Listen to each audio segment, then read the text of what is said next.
बहुत बहुत शुक्रिया। मैं तो सोच रहा था कि कहीं और थोड़ी देर बैठना पड़ेगा, पर आपने तो जल्दी बुला लिया मुझे। बहुत बहुत धन्यवाद आपका।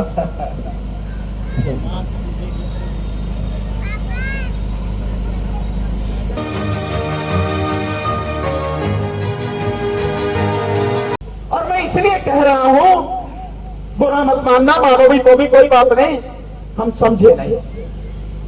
अगर साथियों हम समझ गए होते ना, तो बाबा साहब 14 अक्टूबर 1956 को जब उन्होंने नागपुर में लाखों लोगों के साथ बौद्ध धर्म की दीक्षा ली, हम सारे के सारे कब के बुद्धिस्ट हो गए होते, कब के बौद्ध धर्म में दीक्षित हो गए होते, पर हुए तो नहीं। बहाने हम चाहे अपनी पत्नी को दें या किसी को दें, कुछ भी करें, लेकिन हुए तो नहीं। आज भी हम वहीं के वहीं खड़े हैं।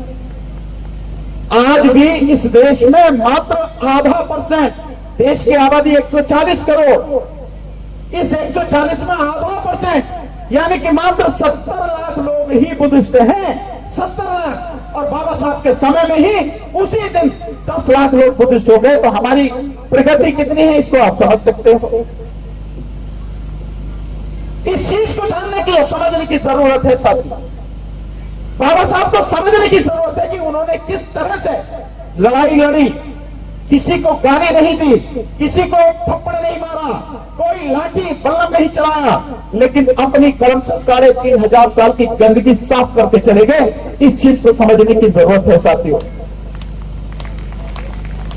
और इस चीज को समझने के लिए बहुत ज्यादा मेहनत भी करने की जरूरत नहीं है। बाबा साहब जो लिख के चले गए, बाबा साहब का जो साहित्य है, उसमें मैं समझता हूं, मेरे विचार से अगर 4 किताबें पढ़ ली जाए, केवल 4 किताबें, तो हमारी जिंदगी का अंधेरा बिल्कुल मिट जाए। मैं बिल्कुल विश्वास के साथ कह सकता हूं, केवल 4 किताबें। नंबर 1, जाति विच्छेद, जाति उन्मूलन, इंग्लिश में जिसे एनिहिलेशन ऑफ कास्ट ये बोलते हैं। इसे पढ़ो अच्छी तरह से और समझो, तो आप समझ जाओगे कि इस देश में जाति का जाल कैसे बनाया, किसने बनाया, कौन है इसके लिए जिम्मेदार, इसे कैसे खत्म करेंगे, आप समझ जाओ। दूसरा, धर्मांतर क्यों? बाबा साहब डॉक्टर अम्बेडकर ने बताया कि धर्मांतर क्यों। ये एक छोटी सी किताब है, बाबा साहब का भाषण है, वही है किताब। इसे पढ़ो तो आप समझ जाओगे कि हमें बौद्ध धर्म की दीक्षा क्यों लेनी चाहिए, और बौद्ध धर्म की दीक्षा लेने के बाद भी हम बेहतर ही होंगे, हमारा भविष्य उज्जवल होगा, हम मजबूत होंगे, हमारे उसमें कोई कमी नहीं आएगी किसी भी तरह की। जिनको ये डर है कि रिजर्वेशन चलाया जाएगा, भैया रिजर्वेशन तो तुम्हारा चला जाए, डर है रख के रखो, क्या फायदा। तुम्हारे नेताओं के होते हुए तुम्हारे 131 MP लोकसभा में है और 1145 MLA इस देश में हर विधानसभा में है, मिला के टोटल। इनके रहते हुए तुम्हारा रिजर्वेशन चला गया, निजीकरण के माध्यम से सारा रिजर्वेशन चला गया। लेकिन अगर बाबा साहब डॉक्टर अम्बेडकर की बात को मान लिया, समझ लिया, और धर्मांतर को पढ़ने के बाद में हम लोग मास स्केल पर करोड़ों की संख्या में धर्म में दीक्षा लें, बौद्ध धर्म की दीक्षा लें, तो आपके दिन बदलने शुरू हो जाएंगे। आपके दिलो दिमाग से गंदगी, आपकी जिंदगी से गंदगी और दुख साफ हो जाएगा। तो ये किताब पढ़नी चाहिए। एक और किताब, और वो किताब है बुद्ध और उनका धर्म। बुद्ध और उनका धर्म बाबा साहब डॉक्टर अम्बेडकर ने लिखी है। इन किताबों को पढ़ो, इन किताबों को पढ़, ज्यादा नहीं पढ़ने की जरूरत। और अगर कोई बहुत ज्यादा समझना चाहता है तो एक और पढ़ ले कि आर्थिक स्थिति किस तरह से है, क्यों बुरी है। उसके लिए रुपए की समस्या बाबा साहब ने लिखी है, बस इसे पढ़ लो। इतनी ही किताब अगर आपने पढ़ ली, इतनी ही किताब अगर आपने समझ ली, और समझने के बाद इन्हीं पे अगर अमल कर लिया, मैं पूरे विश्वास के साथ कहता हूं, भारत का भविष्य बदल जाएगा। आपके घर से, आपकी जिंदगी से दुख बिल्कुल साफ हो जाएंगे। ये हमें पढ़ने की, समझने की और उस पर चलने की जरूरत है। नहीं तो साथियों, अगर आप नेताओं के भरोसे बैठे हो, वो आपको कुछ देने वाले नहीं, वो आपका भला करने वाले नहीं।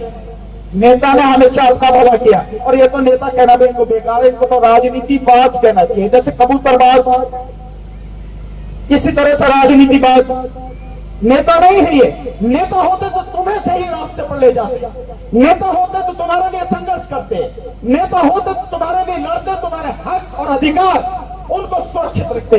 तो मैं तो यही मानता हूं कि नेता नहीं है, एमएलए कह लो, एमपी कह लो, राजनीति बात करो, यही है सब कुछ। और ये जैसे भी है इन्हें कोई फर्क नहीं पड़ता, सरकार में है तो, नहीं है तो, इधर से उछल के इधर बैठ जाए, इधर से उछल के वहां बैठ जाए, जरा सी देर में कहां पहुंच जाए कुछ नहीं पता। इनके भरोसे मत रहना, इनके भरोसे रहना आत्महत्या करना है।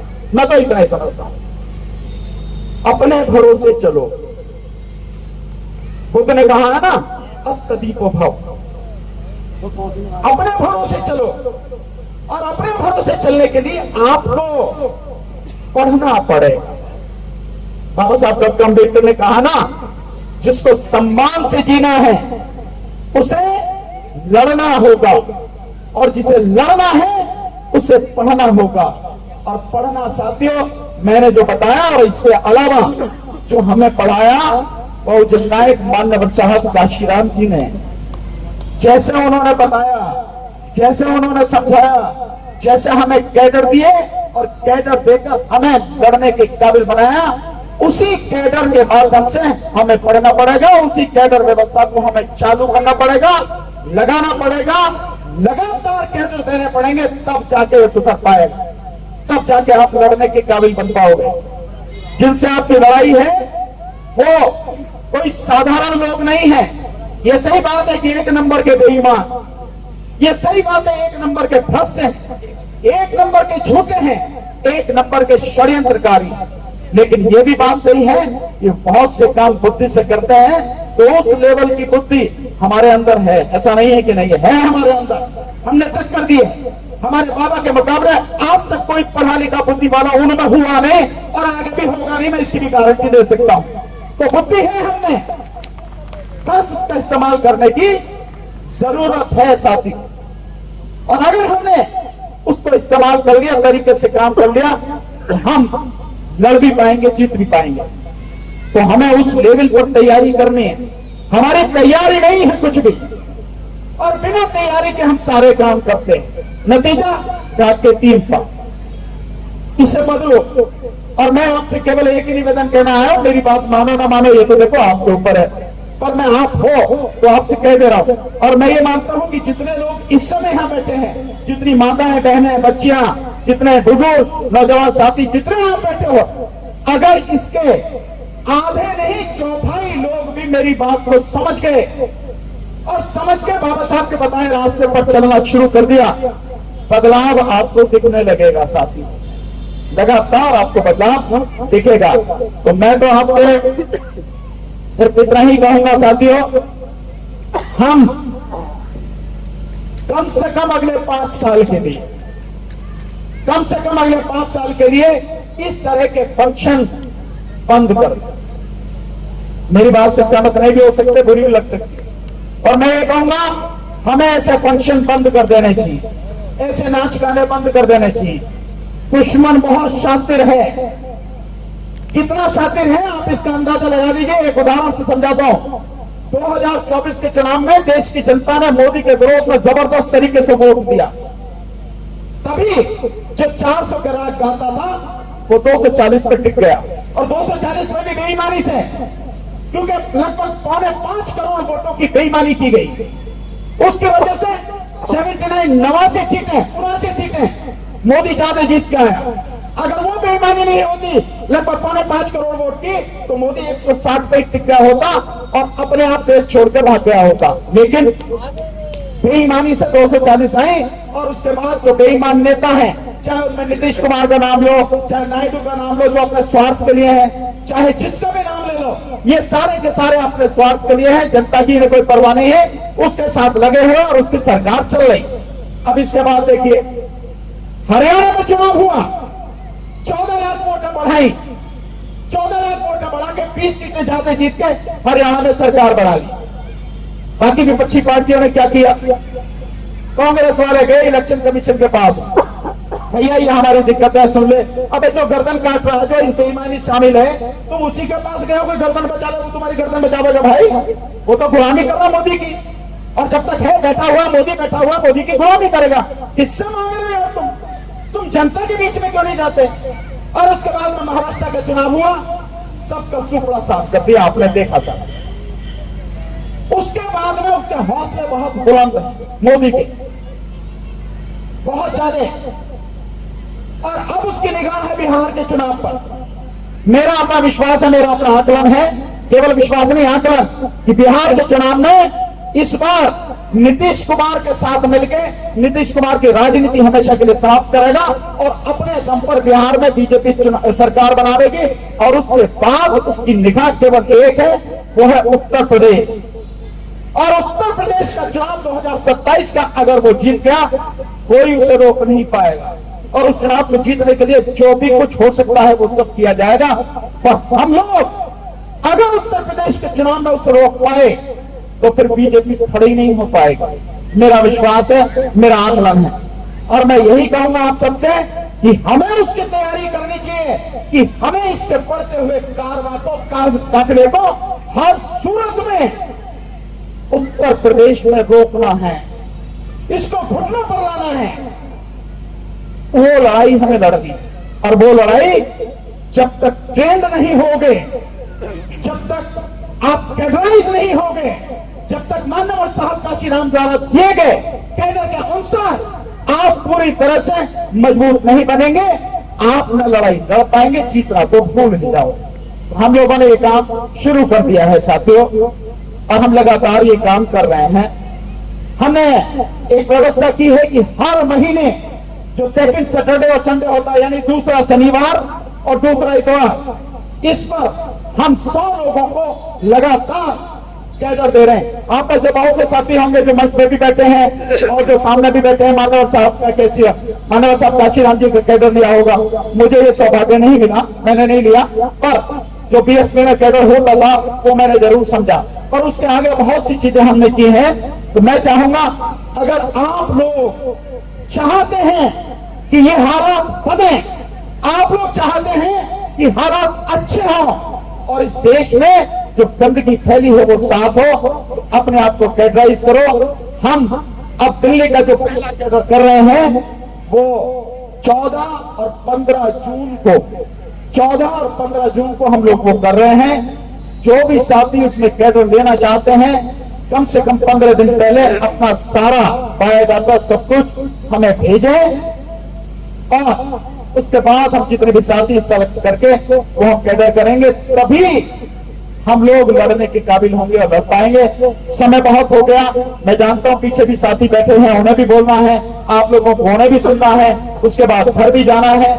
आपने पुलिस सोसाइटी जो दिल्ली है उन्होंने मुझे यहाँ बुलाया, मौका दिया बोलने का, सम्मान दिया, आपके बुलावे का, आपके मौके का, आपके सम्मान का बहुत बहुत धन्यवाद, बहुत बहुत शुक्रिया आप सबका। आपने धैर्य से मेरी बात सुनी, पर मेरी बात को सोचना साथियों जरूर, बिना मतलब अगर आप बात सोचोगे नहीं, उस पर चिंतन मनन नहीं करोगे तो कोई परिणाम होने वाला नहीं है साथियों। इसी के साथ मैं अपनी बात समाप्त करता हूँ।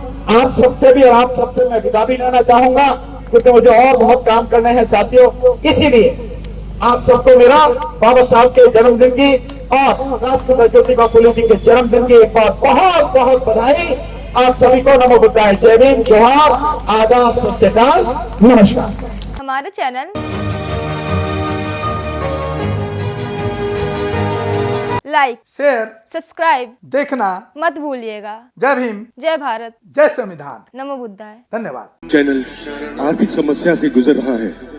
अगर आप बहुजन समाज में बाबा साहेब अम्बेडकर और तथागत बुद्ध की विचारधारा को अधिक से अधिक लोगों तक पहुंचाना चाहते हैं तो हमें आर्थिक सहयोग प्रदान करें, ताकि हम अपने चैनल के माध्यम से देश विदेश में समता, बंधुता, एकता और संवैधानिक अधिकारों को ज्यादा से ज्यादा लोगों तक पहुंचा सकें। आप अपनी सहायता राशि नीचे लिखे खाते में जमा करा सकते हैं। खाता धारक गौतम रत्ना, खाता संख्या 3169576865 IFSC कोड SBIN 0060336, बैंक भारतीय स्टेट बैंक। आप हमारे बैंक खाते का विवरण स्क्रीन पर भी देख सकते हैं। जय भीम, जय भीम। मैं गौतम रत्ना गौतम फिल्म्स प्रोडक्शन में आपका स्वागत करता हूं। आप हमारे प्रोडक्शन हाउस के अंदर अपना कैरियर बना सकते हैं as a film director, as a producer and actor and actress and editor and cinematographer also.